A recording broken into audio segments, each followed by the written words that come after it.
सर्वतोरत्वं स्वस्वये आत्मा सनि प्रजा सनि पशु सनि लोक सनि भाई सनि देवे प्रजा बहुलाग्ने करोतु वर्णं त्वयो हेतो अस्मास्तु दत्ता। तो ही भक्तजन अब इतने अच्छा के स्थान पर खड़े होकर बड़े भाव से श्रीमद् भागवत भगवान की आकृता में मिलकर गाएं। बोलिए श्रीमद् भागवत महापुराण की जय। श्री भागवत भगवान की है आरती पापियों को श्री भागवत भगवान की है आरती पापियों को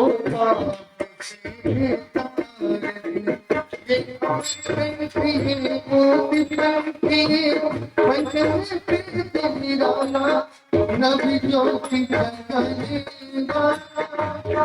अमर कंठी मोट पंखी नबी ज्योति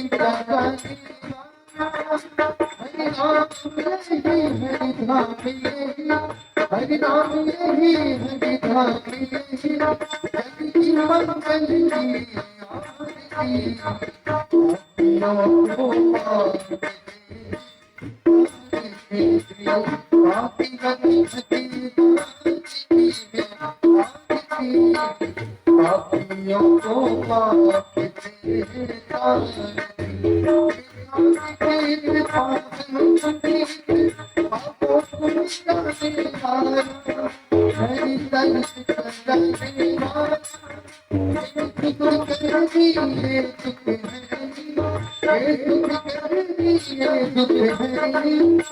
मंगल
भगवान को आरती दिखा करके स्वयं आरती ले लीजिए।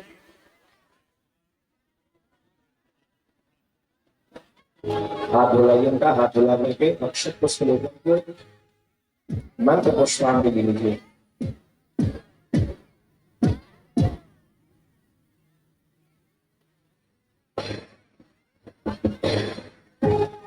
ओम जनेन यज्ञमयजन्त देवास्तानि धर्माणि प्रथमान्यासन्ना देहनागं महिमानः सचन्द्र पूर्वे साध्याः सन्ति देवाः नानासुगन्धपुष्पाणि यथा कालोद्भवानि च पुष्पाञ्जलि मया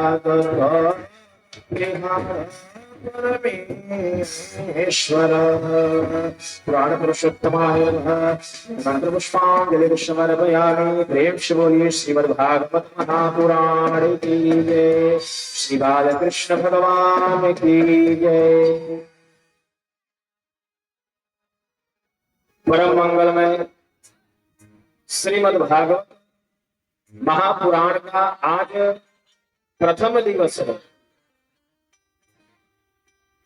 और आपको यह परम सौभाग्य प्राप्त हुआ है कि आप सभी लोग श्रीमद् भागवत महापुराण श्रवण करेंगे। यह सप्ताह ज्ञान यज्ञ है। एक यज्ञ तो आप लोग कर ही रहे हैं, श्री चंडी नवचंडी याग, जिसमें सुबह सभी लोग उपस्थित होकर के भगवती का आराधना पूजन करते ही हैं। एक यज्ञ तो वहां है और दूसरे यज्ञ में फिर आप सभी लोग सम्मिलित हो रहे हैं सायं बेला में, जो यह ज्ञान यज्ञ है। इससे क्या होता है?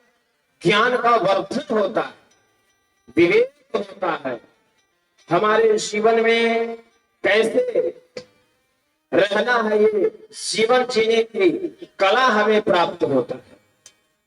तो सभी लोग बड़े ही बड़भागी हैं जो महाराज जी के मुखारविंद से कथा श्रवण करने का सुअवसर प्राप्त हो पा रहा है। और हम तो कहते हैं कि श्री भगवती राजराजेश्वरी दुर्गा देवी की ही असीम कृपा है कि यह अवसर आप सभी लोगों को सहजता पूर्वक प्राप्त हुआ। तो इस अवसर को जाया नहीं जाने देना है। और आप लोगों की संख्या को देख के हमें लगता है कि आप लोग पहले से ही सजग हैं कथा श्रवण करने के लिए। तो श्री विकास चंद्र शास्त्री जी महाराज के मुखारविंद से कथा श्रवण करके अपने जीवन को धन्य बनावे और परम मंगल जीवन करें। इसी के साथ वाणी को विराम करते हैं। श्री मद् भागवत महापुराण की कथा श्री महाराज जी के मुखारविंद से सभी लोग शांत चित्त वर्ग करके बैठेंगे, कोई शोर नहीं, केवल एकाग्र चित्त से कथा का श्रवण करिए। प्रेम से बोलिए श्री राधा रानी की जय। जय जय श्री राधे श्याम। ओम नमः पार्वती पतये हर हर महादेव शंभो। श्री राधे राधे रे राधे। थोड़ा सा हमने के बाद जानकारी है माननीय राष्ट्रपति देवी के सम उद्घाटन के बाद में हमने के 20,151 रुपया हमने के सहयोग माननीय राष्ट्रपति देवी के तरफ से जोरदार करने लगा रहे। आशा एकदम शॉर्टकट में महेंद्र जी के 2 शब्द रखने का भी हार्दिक अनुरोध है। ये भागवत कथा पुराण सुनने खातिर आए संपूर्ण उपस्थित भक्तजन लोग और साथ ही साथ ये भागवत पुराण कथा के माध्यम से धर्म के बढ़कर धनी ऐसा होले कि धर्म के माने खातिर, धर्म के प्रचार करे खातिर भागवत कथा कथी है, धर्म कथी है, एकरा बारे में हमने के व्याख्या कर देने खातिर आज भागवत कथा के गुरुजन के सर्वप्रथम नमन करेंगे। आदरणीय मित्र साथी लोग, आज जो भागवत कथा होके जा रहा बा, ये भागवत कथा अब 6 दिन के बाद तो हमें तो जानकारी नहीं है, लेकिन भागवत कथा 6 दिन हो गए। 6 दिन अपनों के फर्ज होने जा जे नवरात्रि सहल महिला साथी लोग या जन साथी लोग या दीदी बहनी लोग सबको अपन भागवत कथा सुने खातिर समय बनाया जाए, भागवत कथा सुना जाए और धर्म के बढ़ावा कर जाए। धर्म के माध्यम से ही संसार चला जाए, धर्म से ही हमें सब थी रहा बाड़ी, धर्म के माध्यम से उनके परिवार शांति सुख शांति का ऐसे धर्म छोड़े के ना पारी। धर्म करे खातिर जितना भी दुख सुख करे के पड़े, दुख सुख के सामना करे कि नवरात्रि के सफल बनाए, भागवत कथा सफल बनाए ये कोई सब करे पुनः विचार करे धन्यवाद नमस्कार। और साथ ही साथ ये भागवत कथा पुराण में या नवरात्रि में हमनी के प्रदेश सभा के माननीय श्री राष्ट्रपति देवी जायसवाल जी की तरफ से 21,051 रुपया प्रदान हुआ। हम छात्र स्वीकार करके चावल बड़ी काय के वो हम भेला से पति भेला से उम्र भी सब आगे बा और उनका वचन अभी माननीय वाली उनका वचन हम काट न सकिले इतना ना जितना भी बाती ना स्वीकार रहे ये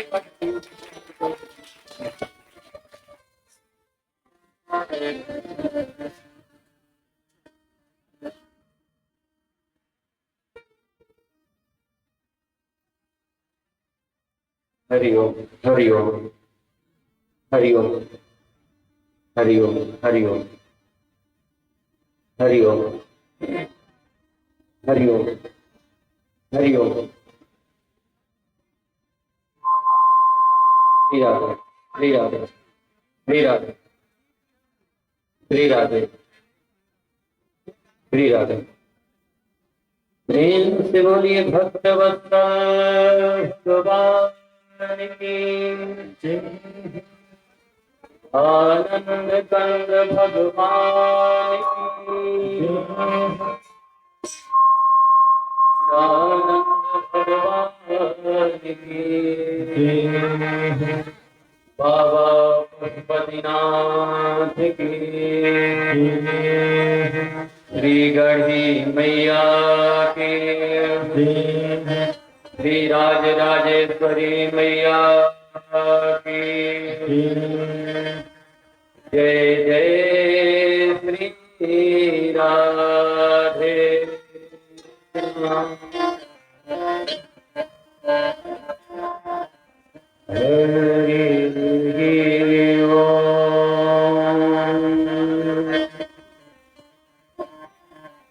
स्वस्ति श्री गणेशाय नमः स्वस्ति श्री वेद पुरुषाय नमः स्वस्ति श्री गुरुचरण कमलेभ्यो नमः स्वस्ति श्री मातृपितृचरण कमलेभ्यो नमः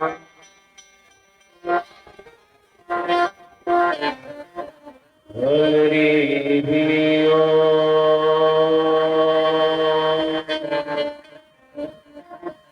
ध्येयं सदा परिभव नमः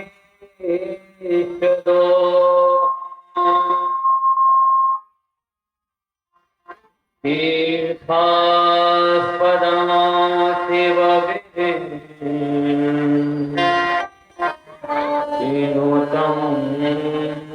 शरणं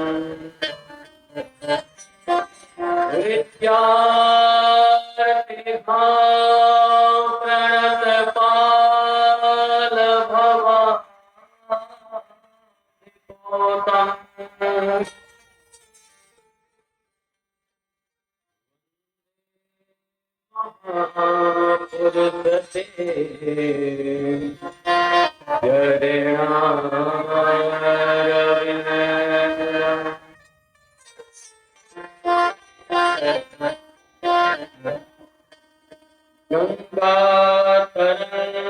गंगातरंगरमणीय जटा कलापान गौरी निरंतर विभो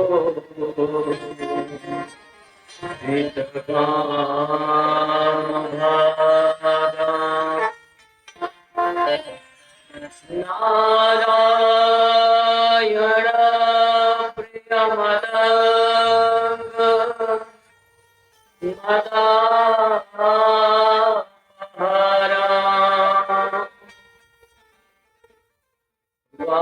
वाराणसी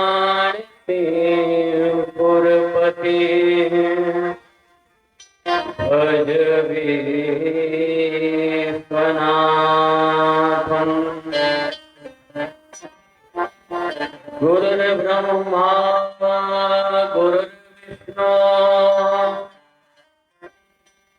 गुरुर्देवो महेश्वरा गुरुर्साक्षात् परब्रह्म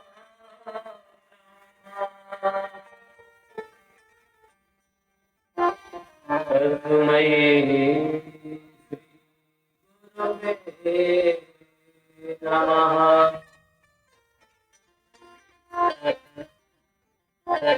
यत्र यत्र रघुनाथ कीर्तना तत्र तत्र कृतमस्तकाञ्जलिः।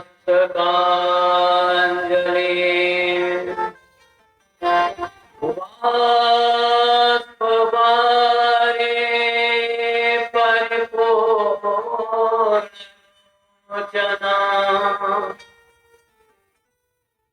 मारुतिवर्णमतराक्षसान्तकम्। जय जय श्री राधा रमण जय जय नवल किशोर जय गोपी चित्तजोर प्रभु जय जय माखन चोर तेरी जय हो माखन चोर। प्रेम से बोलिए वृंदावन बिहारी लाल की श्री राधा रानी सरकार की जगत जननी अम्बे मातु की बाबा पशुपतिनाथ की जय जय श्री राधे।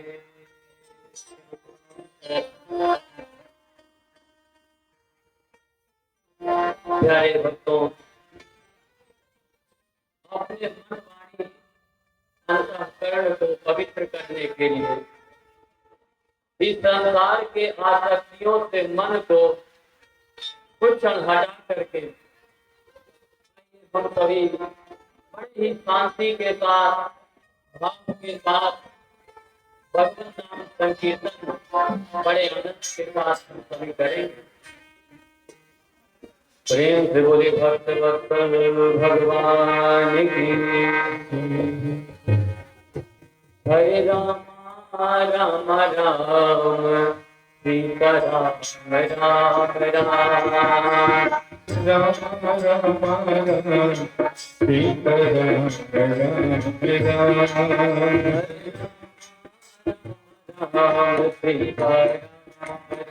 राम हरे राम सीता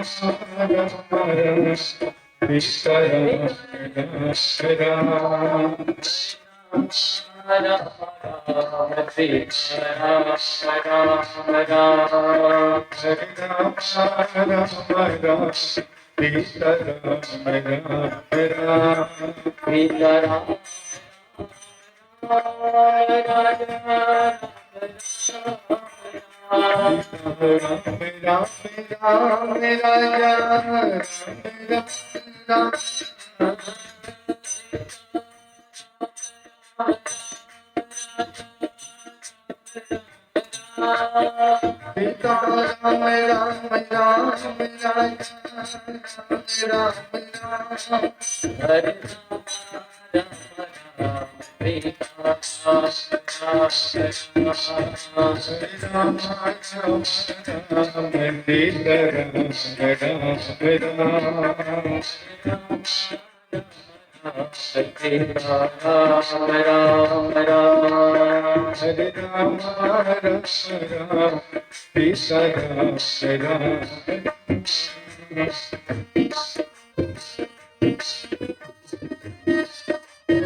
सीता राम राम राम राम राम राम राम राम राम राम राम राम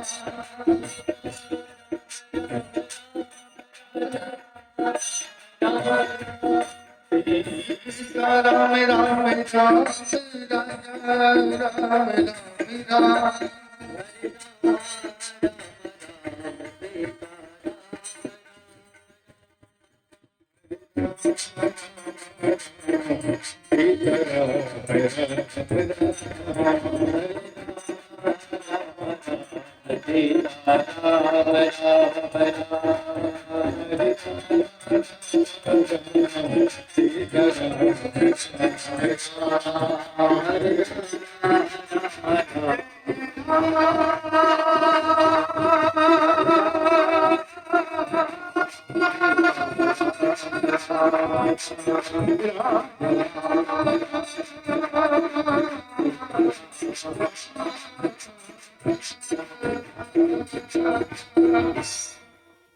प्रेम से बोले भक्तवत्सल भगवान की श्री राघवेंद्र सरकार की श्रीमद्भागवत महापुराण की श्री सुखदेव जी महाराज की श्री व्यास जी महाराज की जय।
श्री राधे परंपरा पर अखिलेश्वर कारण करना बरनालय जन्मविद विनम्बित पीताम्बरधारी बाल कृष्ण लाल की बाल गोपाल की बांध हुए प्रतिमूर्ति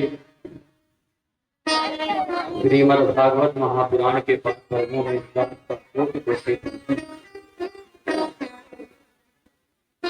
अनंत बलवंत ज्ञानियों में अग्रगण्य परम भगवत कथा रसिक श्री रामचरणानुरागी श्री हनुमंत लाल जी महाराज के पाद पद्मों में इस दास का कोटि कोटि प्रणाम।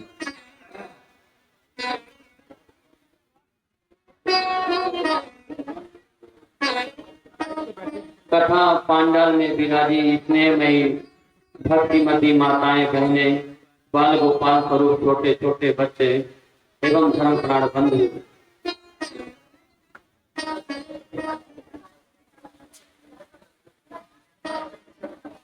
बड़े ही सौभाग्य का विषय है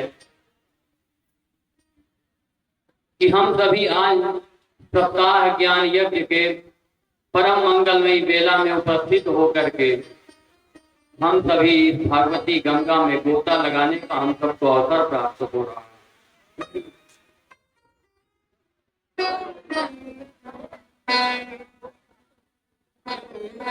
इसलिए आप सभी लोग बड़े ही शांति के साथ, बड़े ही भाव के साथ एक जगह पर बैठ करके एकाग्रता से कथा को श्रवण करेंगे, क्योंकि नवरात्रि का परम मंगलमय समय चल रहा है। जो भगवती आदि शक्ति जगत जननी अम्बे मां का हम सभी को इस नवरात्रि में मां का विशेष कृपा प्राप्त हो रहा है, क्योंकि मां नवरात्रि में कृपा करने के लिए ही आती है। तो हम सब बड़भागी हैं कि भागवती गंगा में गोता लगाने का शुभ अवसर प्राप्त हो रहा है। प्रेम से बोले श्रीमद् भागवत महापुराण की।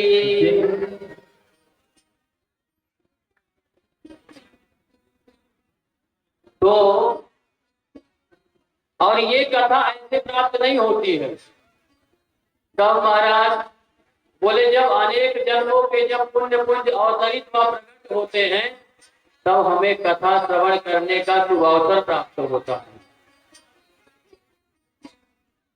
अब देखिए यहाँ पर जितने लोग बैठे हैं शांति के साथ बैठ करके और कथा को श्रवण करेंगे।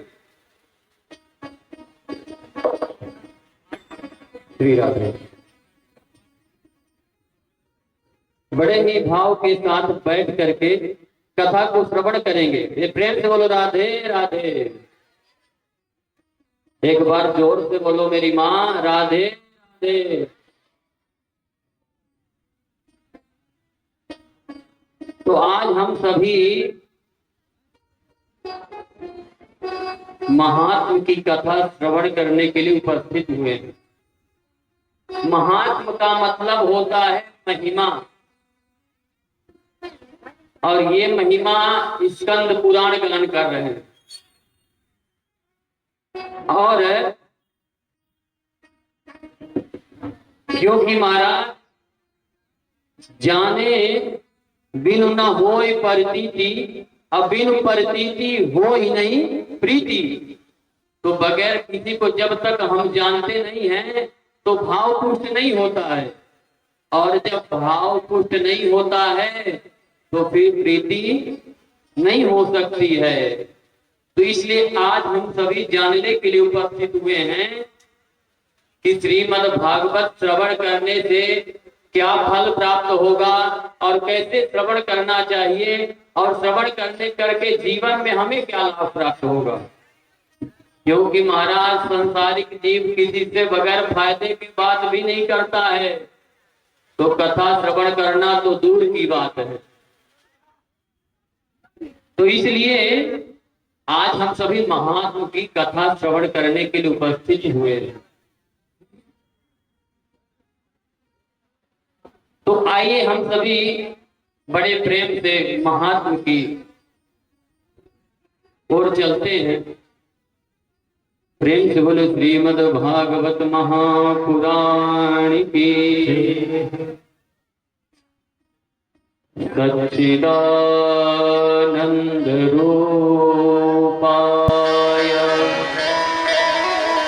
विश्वोत्पत्त्यादि हेतवे तापत्रय विनाशाय श्री कृष्णाय वयं नमः। श्री कृष्णाय वयं नमः।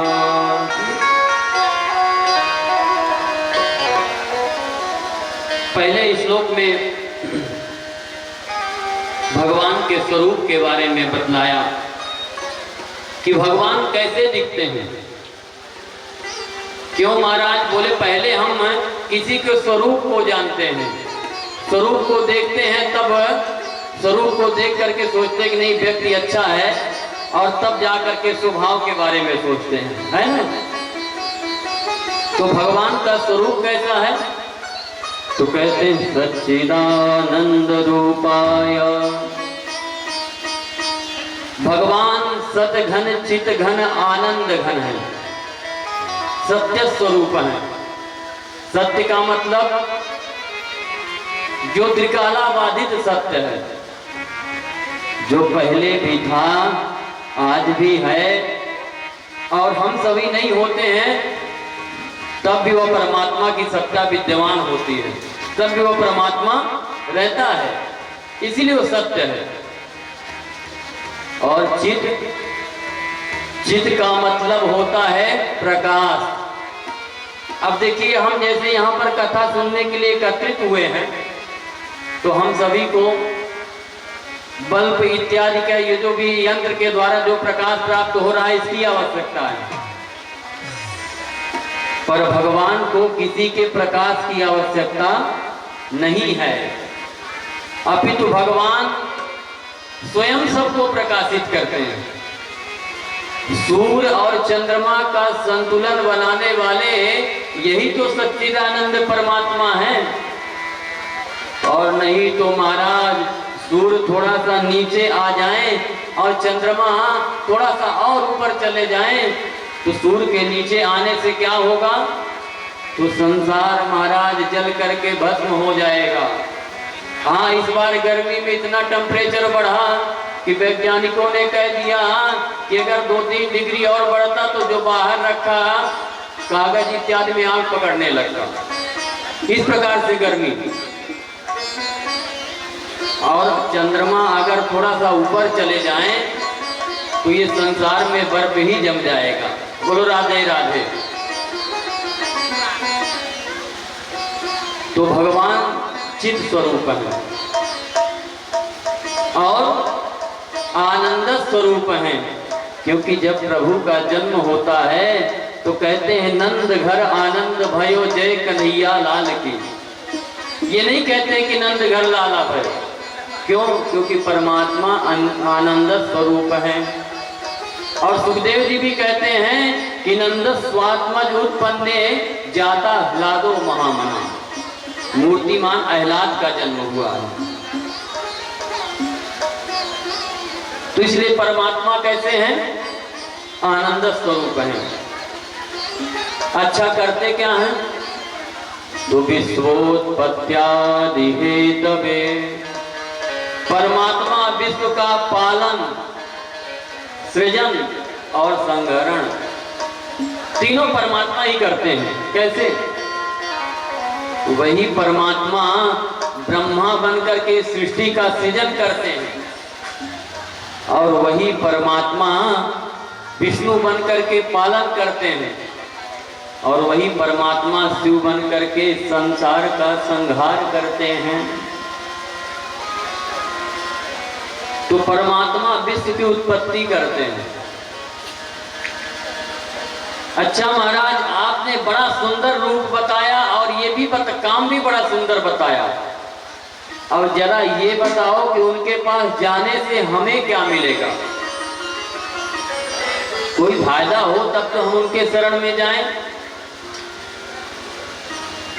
तब कहते हैं कि परमात्मा की पावन चरण शरण ग्रहण करते ही तापत्रय विनाशाय, जो तीनों ताप हैं वो तत्क्षण भस्मीभूत हो जाते हैं। 3 ताप कौन कौन से हैं? बाबा लिखते हैं दैहिक दैविक भौतिक ताप, दैहिक दैविक भौतिक ताप, दैहिक दैविक भौतिक ताप, दैहिक दैविक भौतिक ताप, राम राज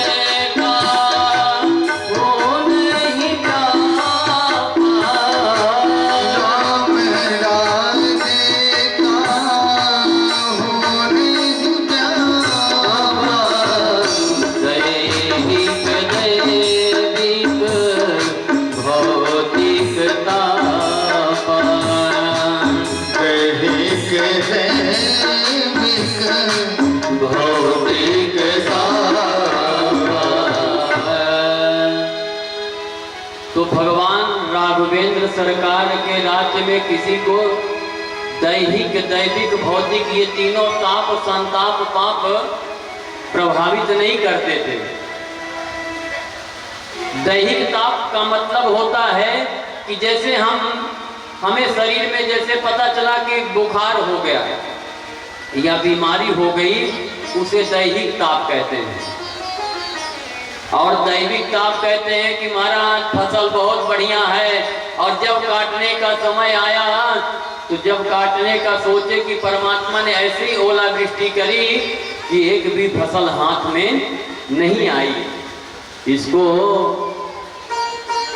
दैविक ताप कहते हैं।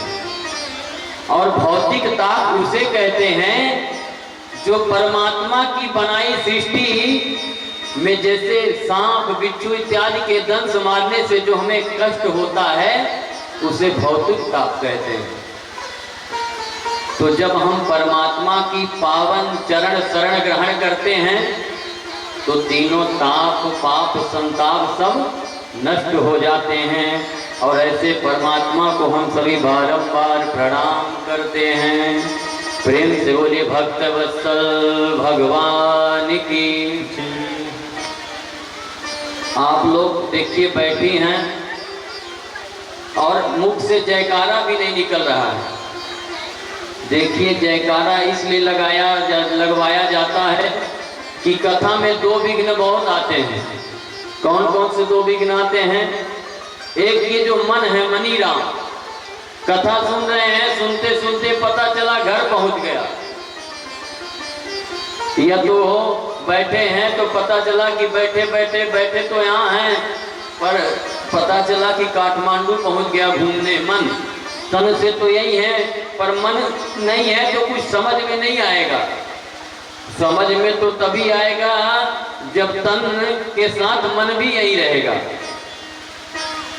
और दूसरी, निद्रा देवी भी खूब सताती हैं, और कथा भी रात्रि के समय में हो रही है। तो इसलिए प्रेम से आप सभी जयकारा लगाएंगे तो जो अगल बगल मान लीजिए सोने वाले भी हैं तो जग जाएंगे।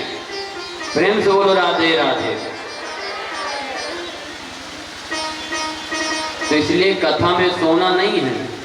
और सोने से क्या होता है कि जो कथा सुनता है तो उसका पाप निकलता है, तो फिर निकल करके कहाँ जाता है?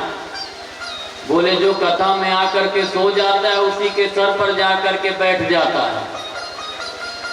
तो अब इसीलिए अगर जिसको पाप अपने सर पर बैठाना हो वही सोना, और नहीं तो सभी लोग सावधान होकर के भगवान की कथा सुनना। और जब सावधान होकर के सुनोगे तो परमात्मा की कृपा अवश्य होगी। आगे श्री सुखदेव जी महाराज का ध्यान करते हैं। यम प्रव्रजंत मनुपेतम पेत कृत्यम द्वैपायनो विरह कातरया जुहाव पुत्रेति तन्मयतया तर्वो भिनेदो तम सर्वभूत हृदय मुनिमान तोस्मि। सुखदेव जी महाराज मातृगर्भ में 12 वर्ष तक रहे। कितने वर्ष तक? और जब जन्म लिए तो जन्म लेकर के लेते ही परिव्राजक होकर के चल दिए। यम पर प्रव्रजंत होकर के चल दिए। और वेद व्यास जी भी पुत्र के मोह में हे पुत्र हे पुत्र हे पुत्र कह करके पुकारते पुकारते पीछे पीछे चल दिए। तो वृक्षों ने तन्मय होकर के जवाब दिया, महाराज कितने जन्म आप इनके पुत्र बने और कितने जन्म ये आपके पुत्र बने, और ये आपके ही पुत्र नहीं है, अपितु सभी प्राणियों के हृदय में विराजमान परमात्मा है।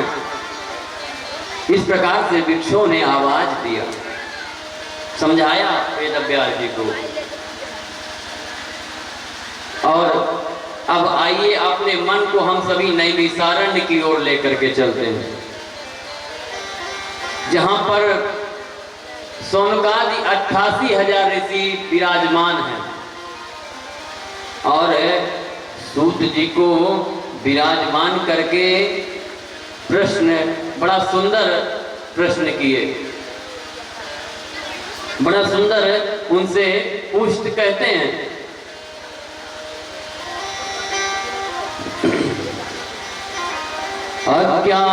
अज्ञानध्वांत विध्वंस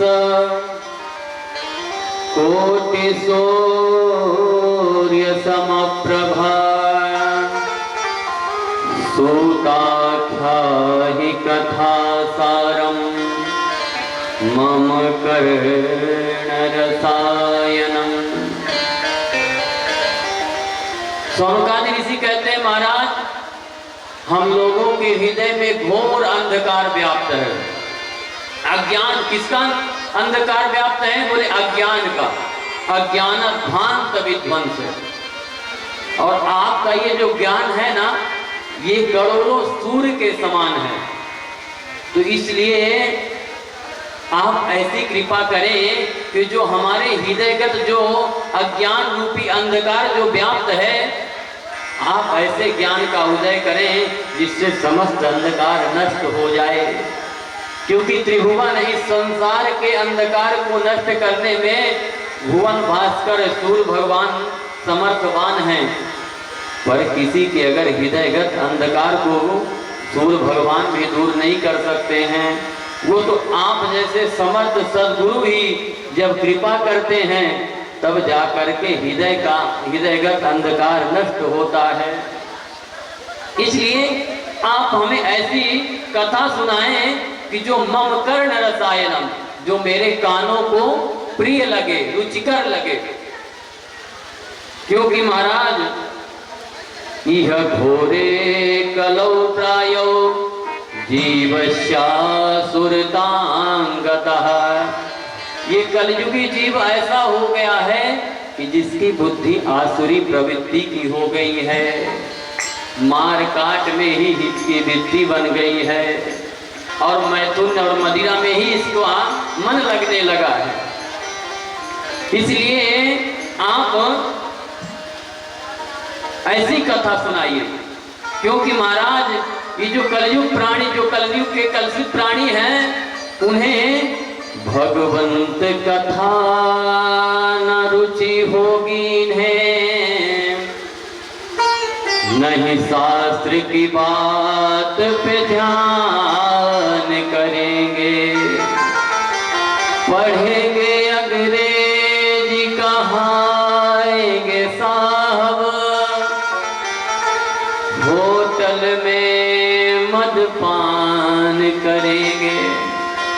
क्यों महाराज? बोले कलयुग का जो जीव होगा, बोले महाराज बस इंग्लिश यहाँ पढ़ लिया कि बस होटल में जा करके पार्टी शुरू हो गई, रात रात भर पी करके महाराज पता चला कि नाली में लौट रहा है और मुंह को कुत्ता चाट रहा है। बोलो राधे राधे।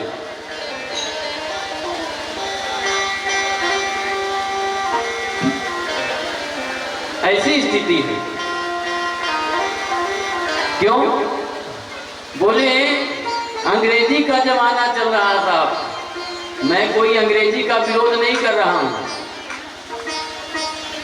पर अंग्रेजी पढ़ते समय भी, क्योंकि आजकल ये देखा जाता है कि महाराज आजकल के विद्यालयों में ये है कि बच्चे चंदन टीका लगा करके न जाएं।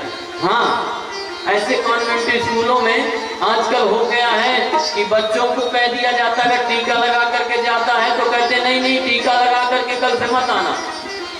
क्यों? बोले यहाँ अंग्रेजी की पढ़ाई होती है। अरे भैया, तो अंग्रेजी की पढ़ाई होती है तो संस्कृति पहले है, बाद में आपकी अंग्रेजी है। तो ऐसे जीव होंगे जो मानेंगे मात, जो मानेंगे मात पिता गुरुदेवा,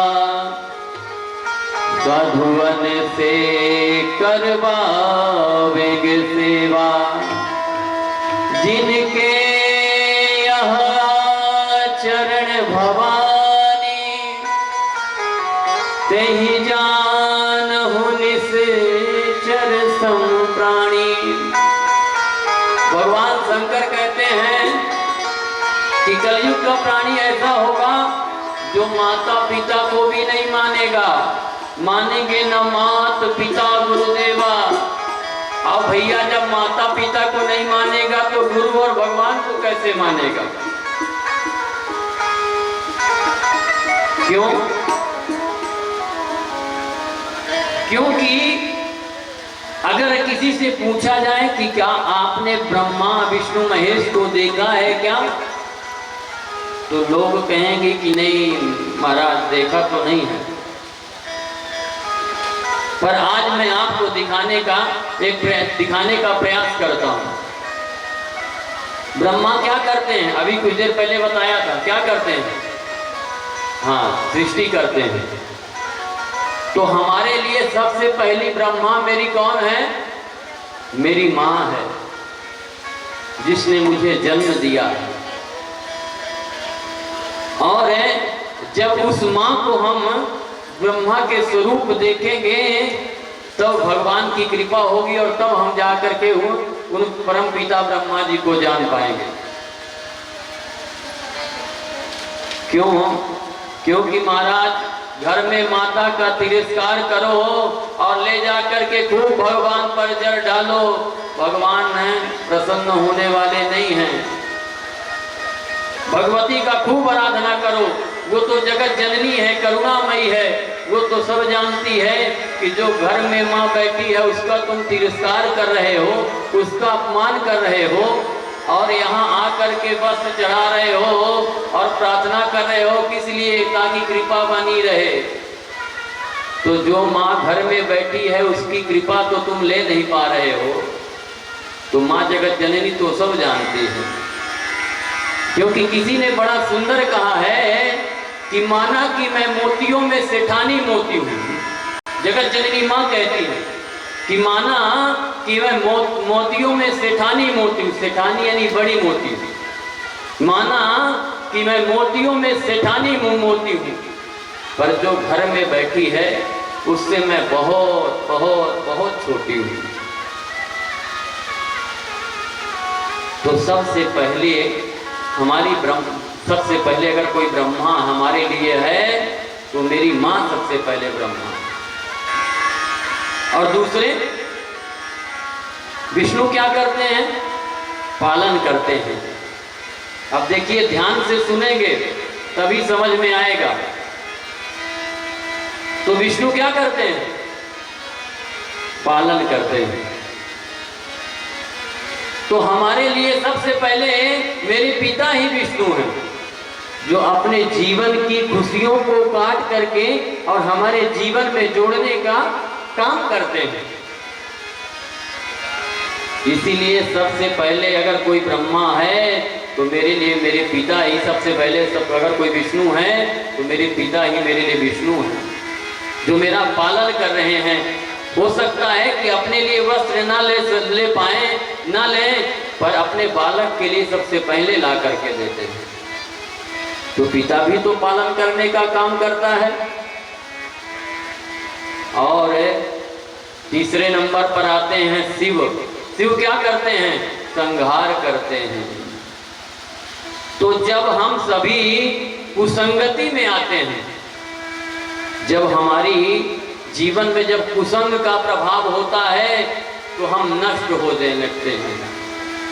ये जरूरी नहीं कि तन से जीवित हैं और तो हम जीवित हैं, क्योंकि कीर्ति यस्य स जीवितः, जिसकी कीर्ति है वही जीवित है। और पता चला कि कुसंग में पढ़ करके और अपने जीवन के मतलब को नहीं समझ पाए तो तुम्हारा जीवन किसी काम का नहीं है। बोलो राधे राधे। तो वही कुसंगति आपको नष्ट करने का काम करती है। क्योंकि बाबा लिखते हैं वो न कुसंगति पाई न साई, कौन कुसंगति पाए न साई, को न कुसंगति पाई न साई, कौन कुसंगति पाए न साई, रही न नीच मते चतुराई, रही न नीच मते चतुराई, को न कुसंगति पाई न साई, कौन कुसंगति पाई न साई। क्योंकि बाबा कहते हैं कि कुसंगति में आकर के कौन नष्ट नहीं हुआ है, क्योंकि जैसा करोगे संग वैसा चढ़ेगा रंग, और जैसा पियोगे पानी वैसी निकलेगी वाणी, और नीच के मति के अनुसार चलने पर फिर चतुराई नहीं रह जाती। तो ऐसे एक कलयुग के कलुषित प्राणी हैं। इस प्रकार से जब पूछा तो सूत जी महाराज प्रसन्न हो गए, और प्रसन्न होकर के बड़े भाव के साथ श्रवण करा रहे हैं। काल प्याल मुख ग्रास त्रास निर्णास है तवे, श्रीमद्भागवतं शास्त्रम् कलौ कीरेण भासितम्। सूत जी कहते हैं कि ऋषियों, तुमने बड़ा सुंदर प्रश्न किया, क्योंकि ये जो कलुषित प्राणी है ये काल रूपी ब्याल का मुख का ग्रास बनता चला जा रहा है। सभी प्राणियों को काल रूपी नागिन सभी को डसती चली जा रही है, क्योंकि महाराज आया है सो जाएगा, राजा रंग फकीर, एक सिंहासन चढ़ चला, एक बंधा जंजीर। क्योंकि महाराज इसका नाम क्या है? मृत्युलोक। और जो भी आए हैं सबको एक दिन जाना है, बस फर्क इतना है कि कोई पहले चला गया, कोई जा रहा है और कोई बाद में जाएगा, पर जाना सबको है। क्योंकि महाराज मौत ने कभी किसी को छोड़ा नहीं। बड़े बड़े महारथी को भी, महारथी भी मौत के काल में चले गए, किसी को मौत ने नहीं छोड़ा। मौत न छोड़ी बेड़ी दधीच को, मौत न छोड़ी संत और साईं को, मौत न छोड़ी मानव महीम को, मौत न छोड़ी रंक और राई को, मौत न छोड़ी रावण को, जो कि काल को खींच के घाट बंधाई। बेनी कहे जुग बीत गयो, यह मौत निगोड़ी को मौत न आई। मौत किसी को नहीं छोड़े, रावण को नहीं छोड़ा, जो कि काल को खींच करके उल्टा बांध दिया। बेड़ी जी कहते हैं कि देखते देखते सभी चले जा रहे हैं, पर मैं देख रहा हूं कि आज तक इस मौत निगोड़ी को कभी मौत नहीं आई। तो इसीलिए समस्त प्राणियों को काल रूपी गाल अपना मुख का ग्रास बनाता चला जा रहा है। और उसी काल के ब्याल रूपी, जो काल रूपी ब्याल के भय को भय से मुक्ति दिलाने के लिए ही इस कलिकाल में श्रीमद् भागवत कथा कलौ कीरेण भासितम, बड़ा ही कल्याणप्रद है। कीरेण सुखेण भासितम, तो इस कलिकाल में मृत्यु भय को नष्ट करने के लिए ही श्रीमद् भागवत बड़ा ही दिव्य ग्रंथ है, भगवान की वांग्मयी प्रतिमूर्ति है, जिसकी श्रवण करने से काल व्याल रूपी जो काल का भय है वो नष्ट हो जाता है। क्योंकि जब परीक्षित के सामने काल का भय उपस्थित हुआ तो यही श्रीमद् भागवत कथा श्री सुखदेव जी महाराज ने परीक्षित को श्रवण कराया। और जब देवताओं को पता चला महाराज की परीक्षित को काल के भय से मुक्ति दिलाने के लिए भागवत श्रवण करा रहे हैं, तो देवता लोग क्या किए, सुधा कुंभम गृहीत्वैव देवास्तत्र समागमन।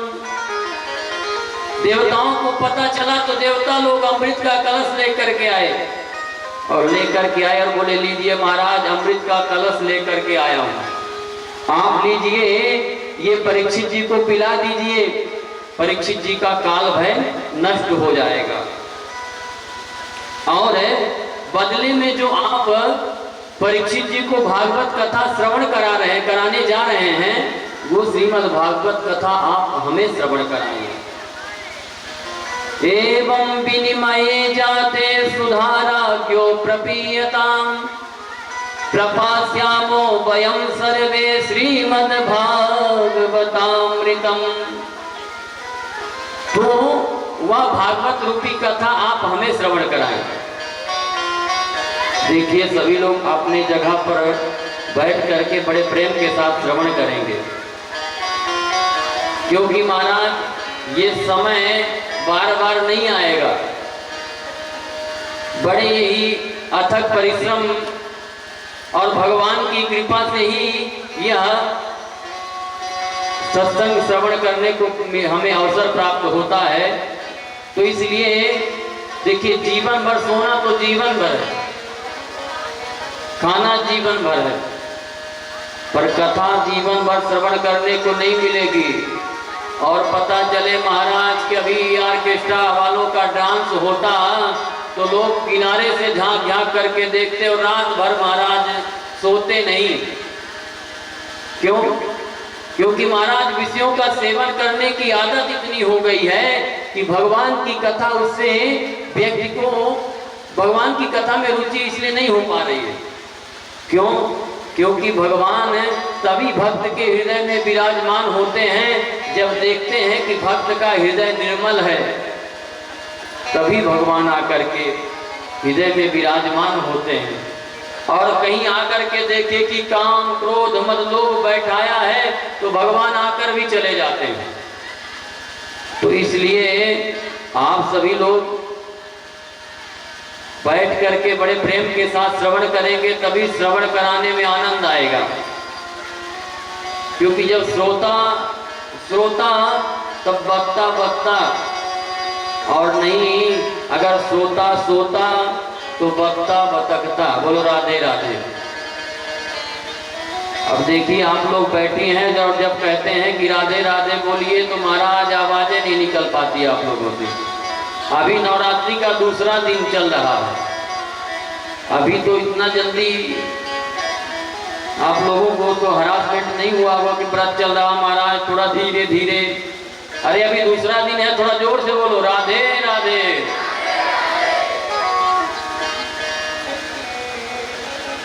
तो देवता लोग कहते हैं कि जो महाराज जो परीक्षित जी को आप कथा श्रवण कराने जा रहे हैं वो बदले में आप हमें श्रवण कराएं। प्रपास्यामो वयं सर्वे श्रीमद् भागवतामृतम्। सुखदेव जी तो पहले ही सावधान हो गए कि हमें अमृत जैसे बहुमूल्य वस्तु ला करके दिए, और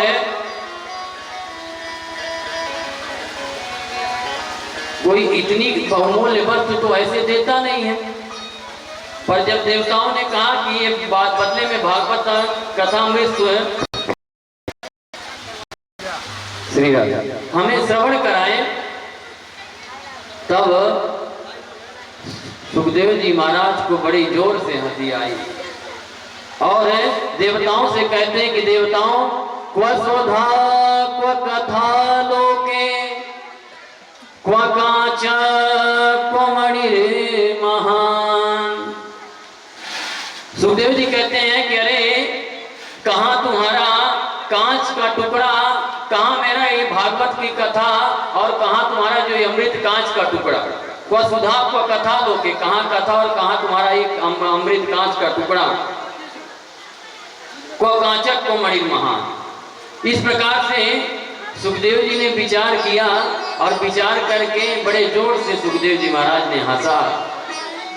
सुखदेव जी महाराज हंस करके कहते हैं कि देवताओं, तुम लोग बड़े स्वार्थी हो, सोकार कुशलासुरा। अरे हम तो पहले ही आते तुम्हारे सावधान हो गए थे।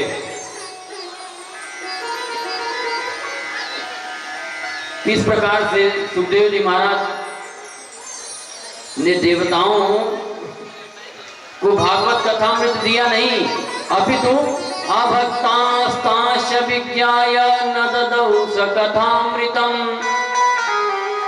दिया नहीं, डांट करके भगा दिया। बोले अगर तुम प्रेम से श्रोता बन करके आते तो मैं अवश्य श्रवण कराता, पर तुम तो श्रोता नहीं, तुम तो सौदागर बन करके आए हो, सौदा करने आए हो, इसलिए मैं तुम्हें भागवत कथा श्रवण नहीं करा सकता, क्योंकि कथा का अधिकारी तो वही है। राम कथा के अधिकारी, राम कथा के अधिकारी, राम कथा के अधिकारी,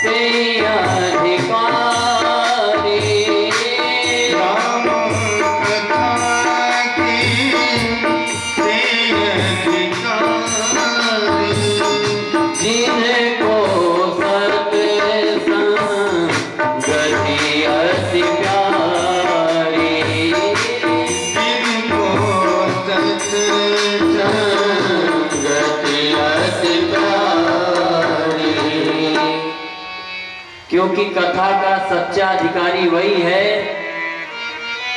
जिसे सत्संग प्रिय हो, जो रसिक हो, भावुक हो। ये नहीं कि महाराज कथा में आ गया और बैठने की देरी नहीं हुई कि बस एक एक मिनट में घड़ी देखना प्रारंभ करे। तो ऐसे व्यक्ति को कथा श्रवण करने से कोई फल नहीं प्राप्त होता, क्योंकि कथा में निष्ठा होनी चाहिए। तो भगवान की कथा का अधिकारी वही है जिसे सत्संगति प्रिय हो। तो सुखदेव जी ने अच्छे प्रकार से डांट देख करके निर्णय किया और तब देवताओं को डांट करके भगा दिया, पर भागवत कथा नहीं दिया। देवता लोग दौड़े दौड़े गए ब्रह्मा जी के पास, बोले महाराज हम अमृत का कलश लेकर के गए और सुखदेव जी महाराज ने हमें भागवत कथामृत श्रवण नहीं कराई, डांट करके भगा दिया। हम जानना चाहते हैं कि भागवत की क्या विशेषता है।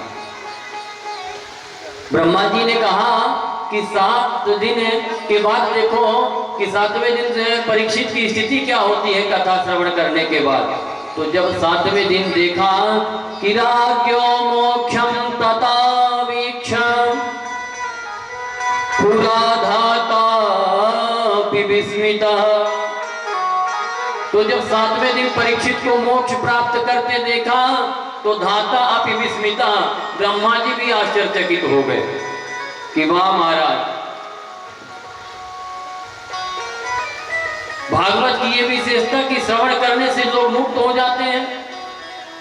तो क्या किए कि सत्यलोक में तराजू मंगाए और तराजू मंगाने के बाद एक पलड़े पर अनेक धर्मशास्त्रों को रख दिया और एक पलड़े पर भागवत जी को रखा और जब रख करके उठाया तो क्या देखते हैं कि लघु नित्यानि जातानि गौरवेण इदं महत्। तो क्या देखे कि भागवत जी का पलड़ा नीचे और अनेक धर्मशास्त्र जो थे उनका पलड़ा ऊपर उठ गया। देवताओं ने तुरंत घोषणा कर दिया कि मैं निरे भगवत रूपम शास्त्रम भागवतम कलौ। देवताओं ने क्या घोषणा करी? बोले कलयुग के कलुषित प्राणियों के कल्याण के लिए भगवान भागवत की वांग्मयी परिग्रह में आकर के विराजमान हो गए। बोलो श्रीमद् भागवत महापुराण की। इसलिए इसके या तो पाठ करने से, श्रवण करने से वैकुंठ फल की प्राप्ति होती है। अब जो वैकुंठ जाना चाहते हो और जो पूरा फल लेना चाहते हो तो कल से कथा में शुरू से आकर के अंतिम तक बैठ करके कथा श्रवण करें, क्योंकि सोने का समय तो बहुत मिलेगा। और कल से लोग कल से ससमय आकर के पहले ही बैठ जाएं। तो इस भागवत को श्रवण करने से वैकुंठ फल की प्राप्ति होती है। सौनकादि ऋषियों ने कहा महाराज बड़ा दिव्य एक श्रीमद् भागवत है, बस मैं ये जानना चाहता हूं कि सप्ताह विधि कहां से प्रारंभ हुई, इसे सप्ताह में श्रवण करने का विधान कहां से शुरू हुआ, किसने सबसे पहले सप्ताह विधि श्रवण करी। तब सूत जी महाराज श्रवण कराने लगे। सूत जी कहते हैं एकदा हि विशालायां चत्वारि ऋषयो मलाः सत्संगार्थं समायाता ददृशुस्तत्र नारदम्।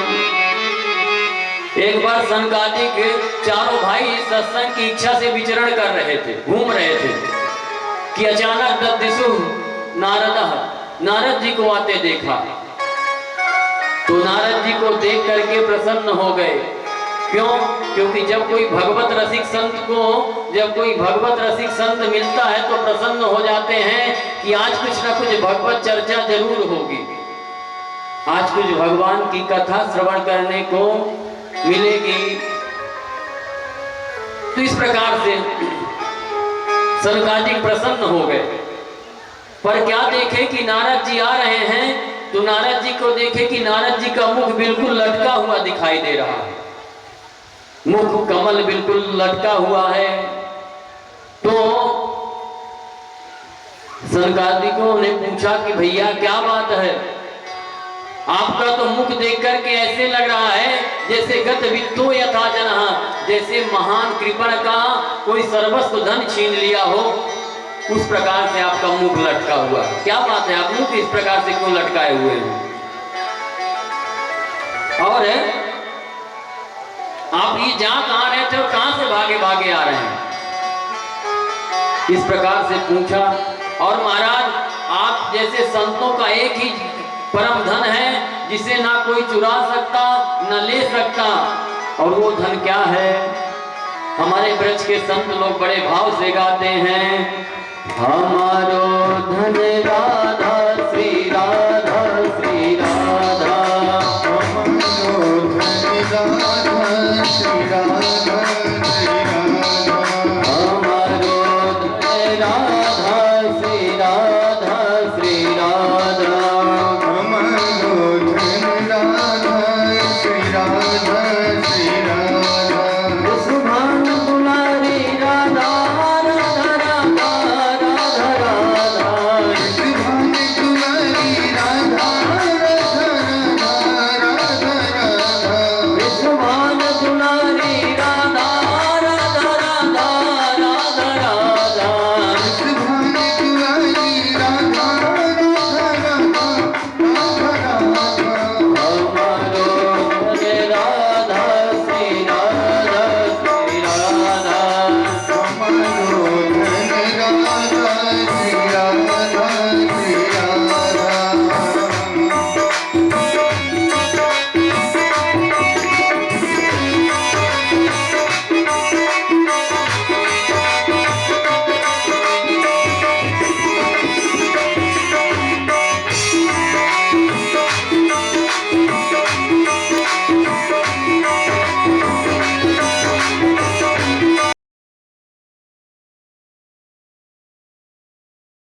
तस्य रश्मिभिः तस्य ते पवित्रपदे पवित्रभूतस्य जगकामः पुनेदध्यगेयं पवित्रीधारणं कृत्वा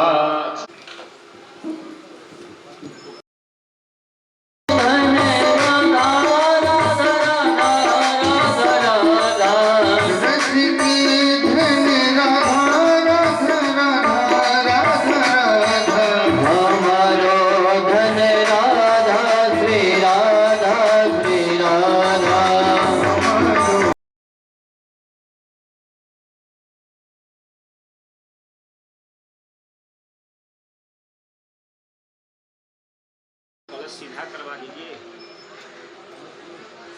ये काला वाला जो रुद्र जी का है, हाँ सीधा। तो संतों का एक ही धन होता है, भगवान नाम का धन, जिसे ना कोई चुरा सकता ना ले सकता, और ज्यों ज्यों खर्चे त्यों बढ़े। ये ऐसा धन है कि महाराज जितना चाहे खर्चा कर दो, और जितना खर्चा करोगे उतना ही ये बढ़ता ही चला जाएगा। तो इसलिए आपका मुख लटका हुआ क्यों है? तब नारद जी महाराज कहते हैं कि अहम तो पृथ्वी ज्ञातो ज्ञात्वा सर्वोत्तमामिति पुष्करं च प्रयागं च काशीं गोदावरीं तथा।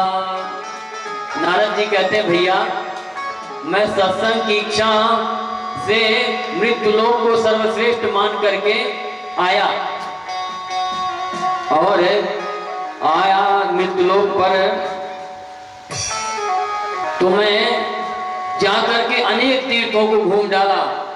पुष्करम च प्रयागम च काशीं गोदावरीं तथा हरि क्षेत्रम कुरुक्षेत्रम श्रीरंगम सेतु बंधनम।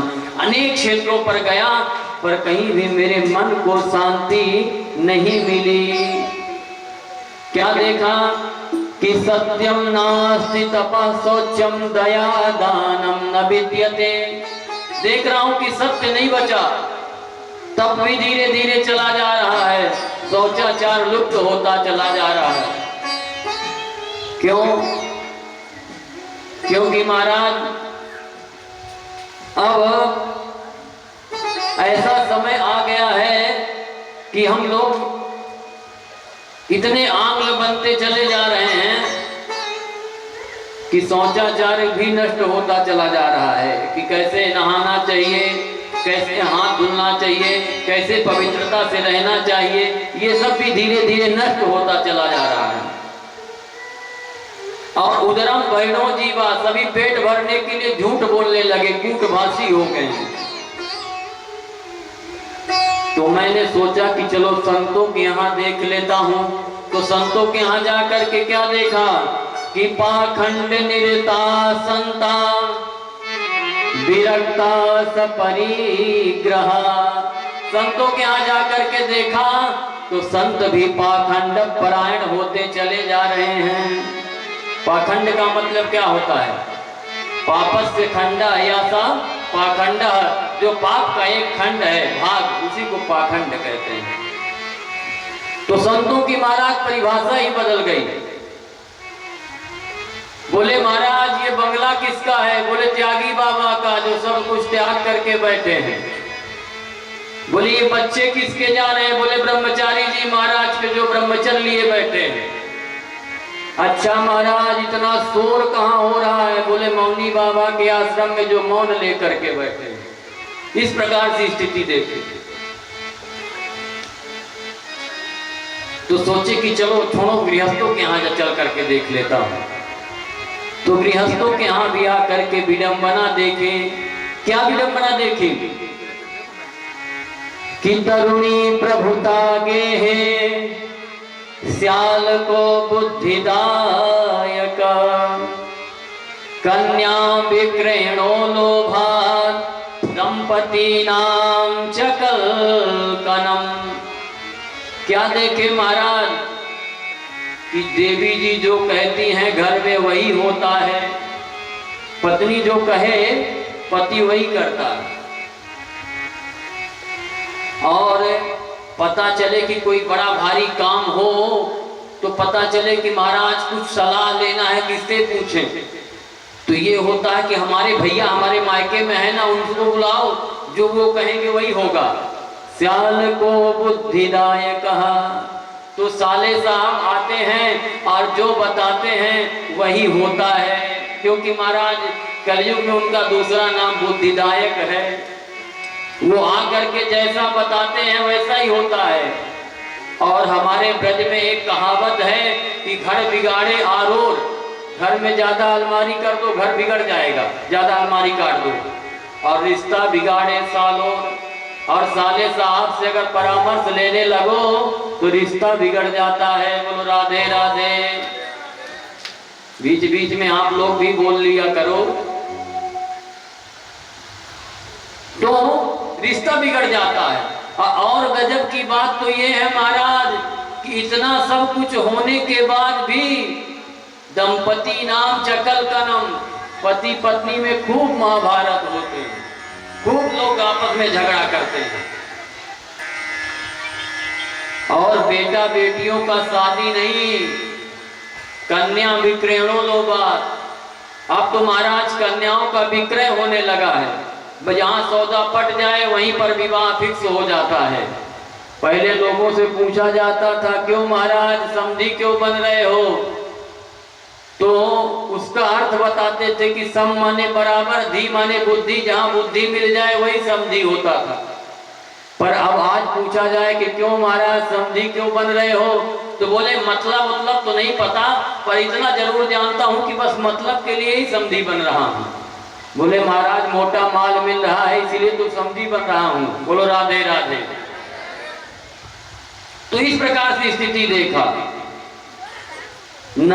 आकर के, क्या देखा कि नारी विवश नर सकल गोसाई, नाचहि नर मरकट की नाई। मरकट यानी बंदर होता है। तो महाराज प्राणी नारियों के विवश होकर के बंदर जैसे नाच रहा है। बोलो राधे राधे। तो मैंने सोचा कि इन सबको छोड़ो और चल करके मैं आगे चलता हूँ वृंदावन की ओर। और वृंदावन में चलता हूँ तो जरूर वहां मेरे चित्त को शांति मिलेगी। तो नारद जी वृंदावन की ओर चल दिए। कितने लोग यहाँ पर बैठे हैं जो वृंदावन गए हुए हैं? हाथ उठाइए जरा। बस इतने ही लोग। अच्छा, कितने लोग हैं जो वृंदावन जाना चाहते हैं? अच्छा, कुछ लोग हाथ नहीं उठाए, इसका मतलब वृंदावन नहीं जाना चाहते हो। तो जो भी वृंदावन चलना चाहता हो तो अभी आओ, यहीं से बैठे बैठे वृंदावन के बिहारी जी का दर्शन करके और वृंदावन का परिक्रमा करके और तब फिर आगे की कथा श्रवण करते हैं। बोले वृंदावन बिहारी लाल की। वृंदावन जाने कुछ ही चाहता है, वृंदावन जाने कुछ ही चाहता है, वृंदावन जाने कुछ ही चाहता है, वृंदावन जाने कुछ ही चाहता है, राधे राधे गाने कुछ ही चाहता है, राधे गाने कुछ ही चाहता है, राधे राधे गाने कुछ ही चाहता है। राधे राधे गाने कुछ ही चाहता है।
वृंदावन धाम की,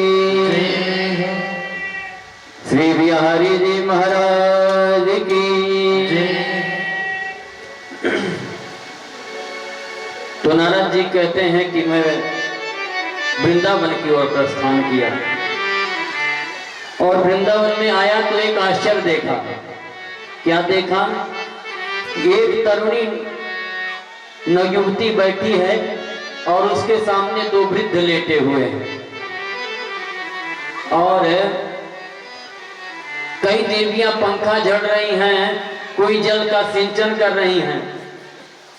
नारद जी इस प्रकार से देखे तो देख करके सोचे कि चलता हूं और चल करके देखता हूं कि देवी रोती क्यों है।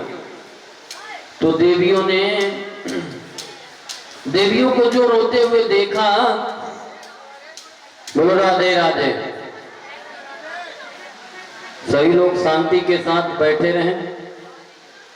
बस कुछ देर की बात और है, कुछ देर के बाद हम लोग आरती की ओर चलेंगे, तो इसलिए धैर्य धारण करके कुछ देर बैठ करके भगवान की कथा श्रवण करें। तो नारद जी कहते हैं कि देखा कि वो देवी बैठे बैठे रो रही है और उसके सामने दो वृद्ध लेटे हुए हैं। कई देवियां सेवा में लगी हुई हैं। मैं सोचा चल करके पूछूं कि देवी क्यों रोती हो, क्या बात है।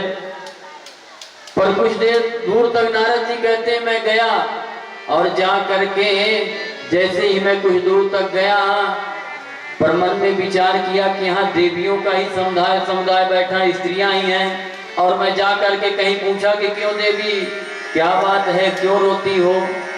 और पता चले कि ये कहीं कह दें कि अरे बाबा तू कहाँ देवियों के समुदाय में घुसा चला रहा है। तो इस प्रकार से सोच करके नारद जी वापस लौटने लगे। तो उस देवी ने जो नारद जी को वापस जाते देखा तो आवाज लगाई, भो भो साधो क्षणं तिष्ठ मच्चिंतामपि नाशया दर्शनं तव लोकस्य सर्वथा गहनं परां। उस देवी ने आवाज लगाई, अरे महाराज रुको तो एक क्षण, अरे रुको तो जरा। जब उस देवी ने आवाज इस प्रकार से लगाई तो मैं पास में गया और जा करके उससे पूछा, काशी तुम देवी कौन हो, और ये तुम्हारे सामने जो दो वृद्ध लेटे हैं ये कौन हैं, और ये नारियां कौन हैं जो सेवा में लगी हुई हैं, और आप रोती क्यों हो, अपने दुख का कारण मुझे बताओ। तब वह देवी अपने दुख का कारण मुझे बताई। अपना परिचय विस्तार से उस देवी ने बताया, अहम भक्ति रीति ख्याता इमौ में तनयौ मतौ ज्ञान वैराग्य नामानौ काल योगे नजर जरो। महाराज मैं भक्ति के नाम से विख्यात हूँ और ये जो मेरे दो पुत्र, मेरे जो सामने वृद्ध लेटे हैं, दोनों मेरे पुत्र हैं जो कि काल के प्रभाव से वृद्ध हो गए। क्यों? क्योंकि महाराज कोई ज्ञान वैराग्य को कोई धारण नहीं करना चाहता है, और ज्ञान वैराग्य के बिना तो भक्ति बांझ है, जैसे बिना पुत्र के। उसी प्रकार है भक्ति भी बगैर ज्ञान वैराग्य के बांझ है। तो भक्ति तो वही श्रेष्ठ है जिसमें ज्ञान वैराग्य से जो समन्वित हो, वही भक्ति श्रेष्ठ है। तो महाराज उस देवी ने अपना परिचय बताया कि जो दोनों पुत्र हैं ज्ञान वैराग्य हैं और काल के प्रभाव से ये जर्जरित हो गए हैं। और महाराज मैं द्रविड़ देश में उत्पन्न हुई, कर्नाटक में बड़ी हुई, कहीं कहीं मेरा बड़ा आदर सम्मान हुआ, पर गुर्जरे जीर्णतांगतः। पर जैसे ही मैं गुजरात की ओर बढ़ी कि मैं जीर्ण हो गई। पर जैसे ही वृंदावन आई कि वृंदावन पुनः प्राप्य नवीनेव स्वरूपिणी, जैसे ही मैं वृंदावन में आई कि मैं नवयुवती हो गई। पर ना जाने मेरे पुत्र को क्या हुआ कि दोनों वृद्ध होकर के अचेत होकर के गिर पड़े। और बाबा यही स्थिति रही तो इदम स्थानम परित्यज्य विदेशम गम्यते मया, मैं इस स्थान को छोड़ करके विदेश चली जाऊंगी। नारद जी ने क्षण भर में सारी स्थिति को समझा और कहा देवी आपको कहीं जाने की आवश्यकता नहीं है। क्यों? क्योंकि घोर कलिकाल चल रहा है और अभी तो फिर भी बहुत कुछ मंगल दिखाई दे रहा है, पर वर्षे वर्षे क्रमाज्ञाता मंगलम ना दृश्यते, जैसे जैसे समय बीतेगा कि मंगल दिखाई देना बंद हो जाएगा। और आप तो भगवान के चरणों का ध्यान करो। भक्ति मैया ने कहा कि महाराज जब ये कलयुग इतना दुष्ट था, दुर्दुष्ट है, तो फिर परीक्षित ने दंड क्यों नहीं दिया? और परीक्षित ने अगर दंड नहीं भी दिया तो भगवान तो सब देख रहे हैं, तो फिर उसकी उद्दंडता को भगवान कैसे सहन कर रहे हैं? भगवान को तो दंड देना चाहिए। तब नारद जी कहते हैं कि मैया यदा मुकुंदो भगवान क्षमा त्यक्तुम स्वपदम गतः, जिस दिन से भगवान लीला संवरण करके स्वधाम गए उसी दिन से कलयुग ने अपना पैर जमाना प्रारंभ कर दिया। और जब परीक्षित मारने के लिए उद्यत हुए कि दीन बस शरणं गतः, सभी जैसे ही कलयुग को मारने के लिए उद्यत हुए कि दीनवत होकर के चरणों में गिर पड़ा।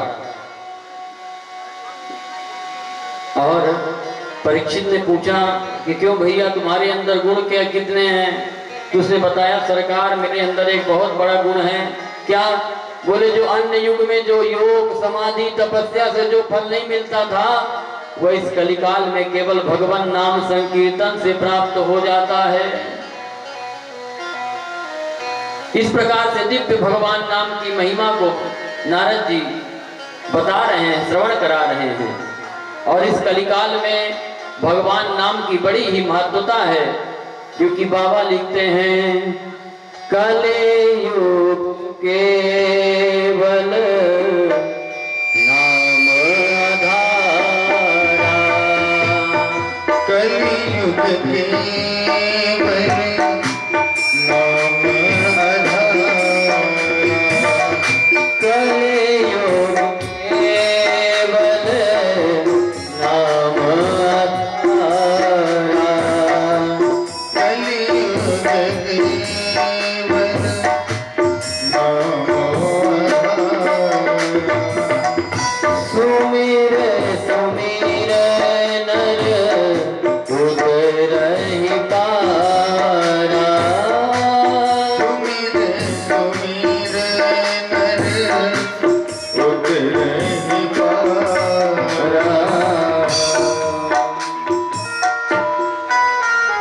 इस प्रकार से भगवान की नाम की महिमा को बताए कि कलयुग केवल नाम आधारा, सुमिर सुमिर नर उतरहि पारा।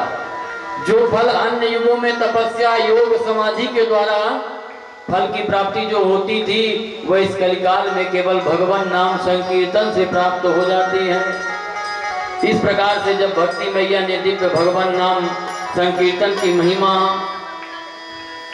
को श्रवण किया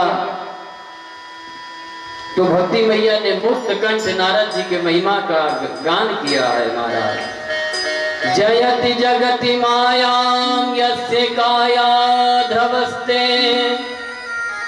वचन रचन में कम केवलम च कलय्य, ध्रुव पदमपि यातो यत् कृपात्रो ध्रुवोऽयम्, सकल कुशल पात्र ब्रह्मपुत्र नतास्मि। इस प्रकार से भक्ति मैया ने दिव्य नारद जी के महिमा का गान किया और कि धन्य हो महाराज आपके वचनों पर निष्ठा करके सुनीति नंदन ध्रुव, कयादु नंदन प्रहलाद भक्ति के परमाचार बन गए। इस प्रकार से दिव्य नारद जी के महिमा का भक्ति मैया ने गान किया। नारद जी अब ज्ञान वैराग्य की वृद्धावस्था को दूर करने का प्रयास कर रहे हैं और अनेक धर्म शास्त्रों को श्रवण कराया, वेद वेदांत गीता का पाठ सुनाया, और वो भी एक बार नहीं, गीता पाठ है मुहुर्मुहु, फिर भी कोई लाभ नहीं दिखा, क्योंकि कुछ देर के लिए तो चेतना आती, पर कुछ देर बाद पुनः निश्चेष्ट होकर के गिर पड़ते। तो आवाज लगाते कि ज्ञानम प्रबुद्धताम शीघ्र रे वैराग्य प्रबुद्धताम, ज्ञान खड़े हो जाओ, वैराग्य सावधान हो जाओ, पर कोई असर नहीं हुआ। तो आकाशवाणी हुई, आकाशवाणी ने कहा ए तदर्थम तो सत्कर्म सुर से तुम समाचार, नारद जी आप सत्कर्म करो। नारद जी ने कहा अभी तक तो सत्कर्म ही कर रहा था, इतने वेदों का पाठ श्रवण कराया, गीता का पाठ श्रवण कराया, महाराज ये सत्कर्म नहीं तो सत्कर्म क्या है, सत्कर्म का स्वरूप कैसा है। तो आकाशवाणी ने कहा ये तो कोई आपको संत ही बताएंगे। तो नारद जी ढूंढते ढूंढते जा करके बद्री विशालापुरी में सनकादिक चारों भाइयों से भेंट हुई और सनकादिकों को व्यथा कथा सुना दिया, अपना पूरा व्यथा कथा सुना दिया और पूछे महाराज अब आप बताइए कि वो आकाशवाणी ने कौन सा सत्कर्म बतलाया था। तब सनकादिक कहते हैं कि महाराज आकाशवाणी ने जो सत्कर्म कहा था वो सत्कर्म कोई और नहीं, श्रीमद् भागवताल्लापः सद्गीत सुखादिभि, सुखदेव जैसे परमहंसों के मुख से गाया हुआ वह श्रीमद् भागवत ही है, जिसके श्रवण करने से ज्ञान वैराग्य की वृद्धावस्था दूर हो जाएगी। नारद जी ने कहा महाराज जहां तक मैं सुना हूं भागवत में वेदों की ही तो व्याख्या है, तो जब मैंने वेद को श्रवण कराया उससे कुछ नहीं हुआ तो भागवत जी से क्या हो जाएगा। नारद जी ने जब इस प्रकार से पूछा तब सनकादिकों ने कहा कि महाराज अब जैसे आम का कोई मीठा फल खाने वाला कहे भैया फल बहुत मीठा है, और फल को खाते खाते कहे जब फल इतना मीठा है तो पेड़ कितना मीठा होगा, तो फल को छोड़ करके अगर पेड़ को खाने लग जाओ तो बताओ क्या मुख मीठा होगा। बोले नहीं होगा। बोले उसी प्रकार शक्कर से ही तो चीनी, गन्ने से चीनी बनती है और चीनी से ही मिठाई बनती है। अब मिठाई बनाते बनाते शक्कर खत्म हो जाए तो आप कहो कि गन्ने को रस डाल करके मिठाई बनाओ, बनेगी? बोले नहीं बनेगी। इसी प्रकार दूध से ही दही, दही से मक्खन, मक्खन से घी बनता है, घी से पूड़ी बनती है, और पूड़ी बनाते बनाते अगर दूध खत्म हो जाए तो घी अगर खत्म हो जाए तो कोई कहे महाराज लाओ दूध से ही तो घी बनता है, तो लाओ दूध से ही पूड़ी बना लो, बनेगी? बोले नहीं बनेगी। इस प्रकार से विविध प्रकार से दृष्टांत दिए। और सनकादिक कहते हैं भैया वेदों में ज्ञान बहुत है, पर वेद के ज्ञान को समझ लेने वाला बिरले ही कोई है। नारद जी ने जब इस प्रकार से सुना तो नारद जी गदगद हो गए और कहने लगे महाराज मैं समझ गया कि कोई पढ़ लिख करके कितना भी योग्य क्यों ना हो जाए, पर जब तक आप जैसे संतों की संगति नहीं करेगा तब तक शास्त्रों के मर्म को नहीं जान सकता। और आप जैसे संतों की संगति और सत्संग ऐसे ही नहीं प्राप्त होता है। भाग्योदयेन बहुजन्म समर्जितेना सत्संगमं च लभते पुरुषो यदा वै। महाराज जब भाग्य का उदय होता तब आप जैसे संतों की सत्संगति प्राप्त होती है। अब इसलिए महाराज हम तो आपके ही मुख से श्रीमद् भागवत कथा श्रवण करना चाहते हैं। सनकादिकों ने कहा महाराज हमें श्रवण कराने में कोई आपत्ति नहीं है, पर अपने राम ज्यादा संसारिकों के बीच में जाते नहीं हैं, इसलिए तुम्हें कथा श्रवण करना है तो हरिद्वार की पावन भूमि में आनंद तट पर ही कथा का आयोजन होगा। गंगा द्वार समीपे तु तटमानंद नामकम आनंद नाम तट पर श्रीमद् भागवत कथा का दिव्य आयोजन किया गया। नारद जी आए और दिव्य बालुका का वेदी बालुका की दिव्य व्यास मंच बनाया और व्यास मंच बना करके सनकादिक चारों भाइयों को विराजमान किया। और जैसे इधर ऋषियों को पता चला कि सनकादिक कथा श्रवण करा रहे हैं तो जितने ऋषि से सब दौड़े दौड़े आए। अत्रि वसिष्ठस्य वनश्च शरद्वान अरिष्ट नेमि भिगुरांगिराश, अनेक ऋषि आए। देखते देखते ऋषियों से तट भर गया और सनकादिकों ने दिव्य भागवत की दीप को प्रज्वलित किया, दिव्य भागवत की श्लोकों का गान किया, श्रवण कराया। सदा सेव्या श्रीमद् भागवती कथा यस्य श्रवण मात्रेण हरिषितम समाश्रये। भागवत की कथा सदैव श्रवण करने योग्य है और जब भागवत की कथा को श्रवण करते हैं तो हरि आकर के चित्त में चिपक जाते हैं। और जिसने मानव तन पा करके भागवत श्रवण नहीं किया, आजन्म मातृमपयेन सठेन किंचित चित्तम विधाय सुख शास्त्र कथा न पीता। जिसने जीवन पर्यंत कभी भागवत की कथा को श्रवण नहीं किया वो गधे के समान है, सांस लेते हुए मुर्दे के समान है, उसका जीवन ही व्यर्थ हुआ है। वो तो मातृगर्भ में खाली माता को प्रसव पीड़ा देने के लिए ही उत्पन्न हुआ। नारद जी ने कहा महाराज जी आप गालियां क्यों दे रहे हैं? सनकादि कहते हैं ये हम नहीं कहते हैं। तब बोले एवं बदंति दिवदेव समाज मुखिया, ये आकाश में खड़े होकर के देवता कहते हैं कि देखो भागवत की भागीरथी गंगा बह रही है, प्रवाहित हो रही है और इसमें ये न तो आचमन करते न गोता लगाते और हम देखो अमृत का कलश लेकर के गए। सुखदेव जी महाराज ने डांट करके भगा दिया। और इन अभागियों को देखो कि इनके लिए सुलभ है फिर भी ये लोग श्रवण नहीं कर रहे हैं, क्योंकि ये जीवन खाली खाने पीने और सोने के लिए नहीं मिला है, ये प्रभु की आराधना के लिए मिला है। क्योंकि जिंदगी में जिंदगी का राज जानना चाहिए, जिंदगी में जिंदगी का राज जानना चाहिए, जिंदगी में जिंदगी से मुस्कुराना चाहिए और जिंदगी में जिंदगी की शर्तें न हो पूरी तो फिर जिंदगी को जिंदगी से रूठ जाना चाहिए, तो फिर जिंदगी को जिंदगी से रूठ जाना चाहिए। तो आए थे हरिभजन को ऊटन लगे कपास, तो आए थे परमात्मा की का भजन करने के लिए और इस संसार में ऐसे उलझ गए कि महाराज उन प्रभु के लिए टाइम ही नहीं है। लोगों ने कहा चलो बड़ी सुंदर कथा हो रही है, कथा श्रवण कर लो। बोले महाराज घर में बहुत काम है, अभी कथा नहीं सुन पाऊंगा।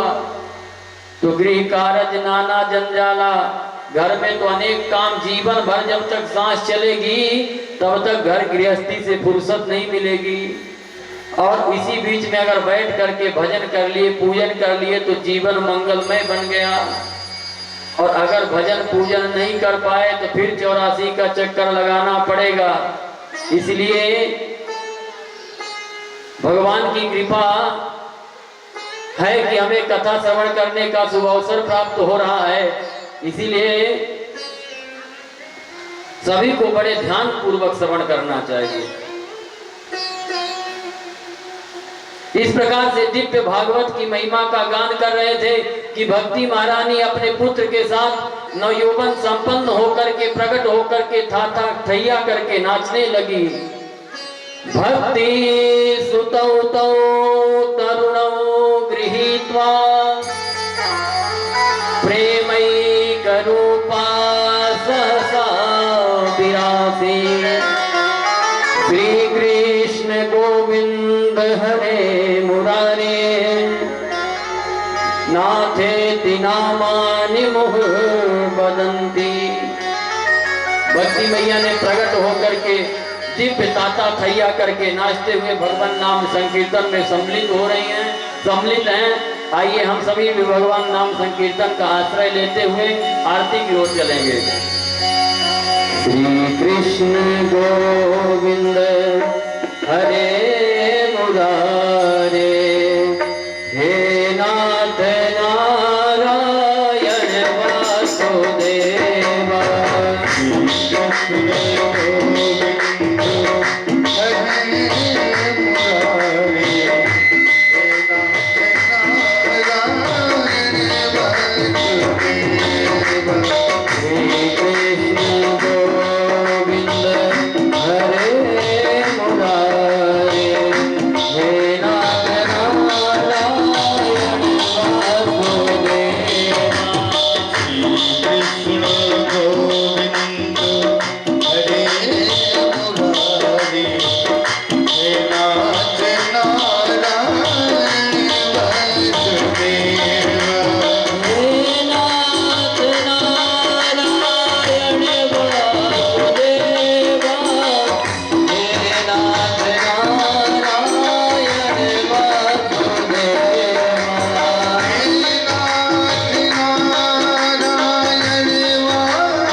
आरती लेते हुए सभी लोग अपने अपने गृहस्थ आश्रम को प्रस्थान करेंगे।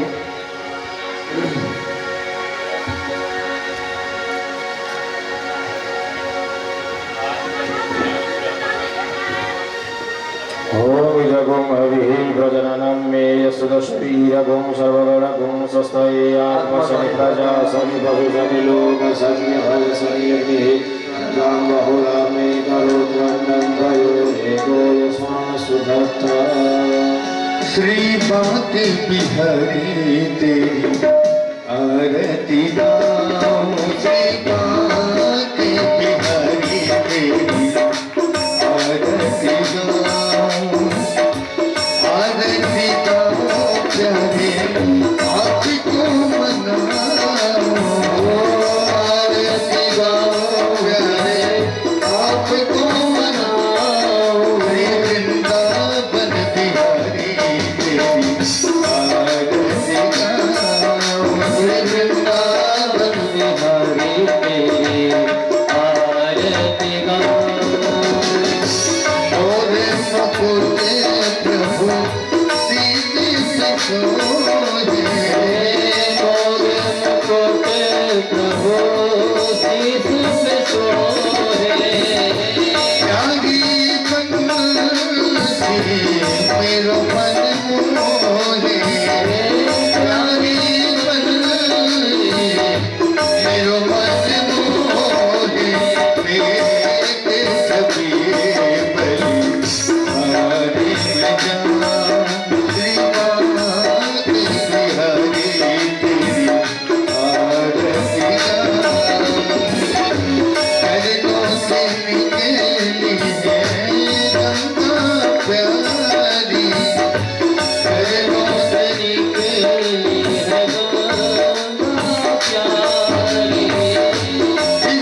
पदे पदे आराधिक्यं दर्शयामि जलेन शीतलीकरणे पुष्पैः देवाभिवन्दनम् आत्मैव देवाभिवन्दनम् परमात्मा